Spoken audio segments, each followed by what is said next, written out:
Hello, bienvenue sur ma chaîne, j'espère que vous allez toutes et tous bien. Alors c'est officiel, le Barça est malheureusement éliminé de la Ligue des Champions. C'est pas vraiment une surprise parce que clairement on n'a pas notre place en Ligue des Champions parce que un club comme le Barça qui compte sur un club comme le Victoria pour lui assurer de ne pas être éliminé, c'est quand même grave. Le taf aurait clairement dû être fait avant. C'est tout. C'est clairement tout. Pour résumer, c'est vraiment ça. Et aussi, les statistiques de cette phase de groupe par rapport au Barça prouvent réellement que le Barça n'avait rien à faire là. Parce qu'on a gagné, on n'a eu qu'une seule victoire. On n'a eu qu'une seule victoire. C'était contre le Viktoria Plzen. Et les trois autres matchs, c'était donc 3 défaites, dont celle d'hier, et un match nul contre l'Inter de Milan, le match retour au Camp Nou en fait. Donc pour vous dire que c'est compliqué. C'est compliqué le Barça contre voilà, les gros clubs. Le problème qu'on voit le plus contre les gros clubs d'Europe, c'est au niveau voilà, du milieu de terrain surtout. Notre milieu, ils sont un peu trop faibles.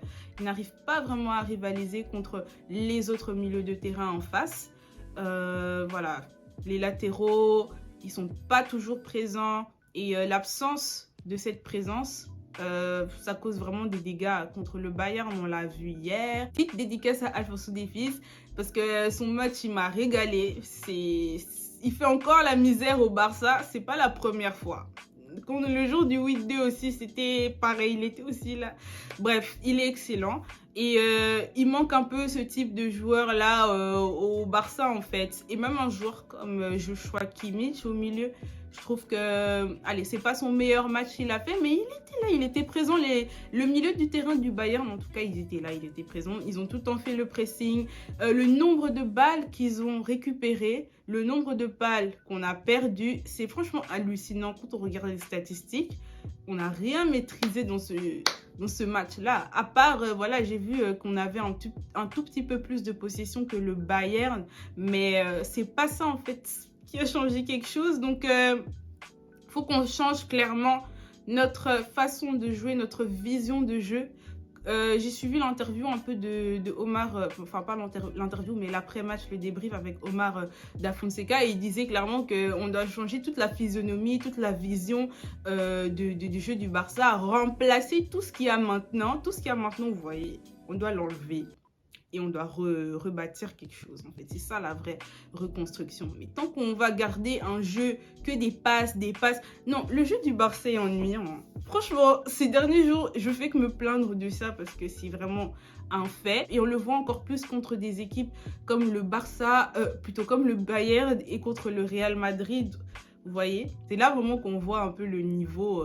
du Barça. Les joueurs ne sont pas assez vifs, je dirais, et manque de créativité, manque de lucidité des fois.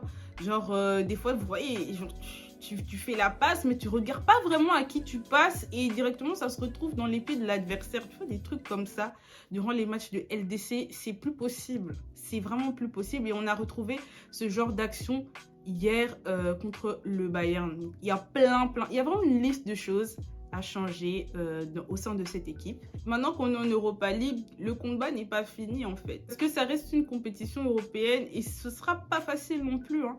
Genre, il y a l'Arsenal là-bas, les United et tout, etc. Ça reste quand même quelque chose de difficile pour le Barça. Donc, Xavi, il doit faire les bons choix. Xavi, il doit changer ses tactiques, clairement. Mettre en place un jeu un peu plus dynamique. Les passes, on est fatigué. Ok, on peut faire des bonnes passes, mais faut voir aussi l'adversaire en face, tu vois. Ce genre de truc, ça peut marcher contre les Eibar, tout ça. Des fois, ça peut fonctionner. Mais aujourd'hui, dans le football d'aujourd'hui, il faut vraiment savoir accélérer, aller au bout des actions. Tu vas dribbler, mais tu vas dribbler pour un but. Tu vas dribbler pour faire quelque chose et pas pour que ça aboutisse encore à des passes vers l'arrière. Voyez. Donc en gros, j'espère voir vraiment les changements qu'il faut en Europa League. Bien sûr, je vais continuer à regarder. C'est vrai que je disais, ouais, je vais pas regarder et tout si on va en Europa League, je disais ça. Mais c'est la réalité maintenant. C'est la réalité des choses. On n'a pas le niveau pour la CL. On n'a pas le niveau, maintenant. Il faut assumer et au moins essayer de faire bonne figure dans les matchs qui va nous rester. Surtout en Liga, continuer à concurrencer. Il y aura encore d'autres compétitions comme la Coupe du Roi et tout. Et si on essaye d'aller gagner ces coupes-là, et voilà, donc je pense que notre année ne sera pas autant gâchée que cela. Parce qu'il faut continuer à être réaliste et on va pas s'attarder sur un échec. C'est le football, des fois on pleure, des fois on est content. Maintenant, on espère vraiment de tout cœur que la saison prochaine, on va pas encore aller en Europe. On espère juste que le Barça va continuer à se battre à fond pour les championnats qui nous restent et qu'il puisse nous ramener 1 ou 2 coupes. Ça, ce serait l'idéal maintenant à l'heure d'aujourd'hui. Donc voilà, ce sera tout pour la vidéo. C'était aussi une très brève vidéo. C'était un peu pour revenir sur ce qui s'est passé hier et sur l'élimination du Barça. Maintenant, on va rebondir. Il y a encore les matchs de Liga ce week-end. Donc on est là. À bientôt. J'espère que vous avez apprécié la vidéo. Merci beaucoup. Au revoir.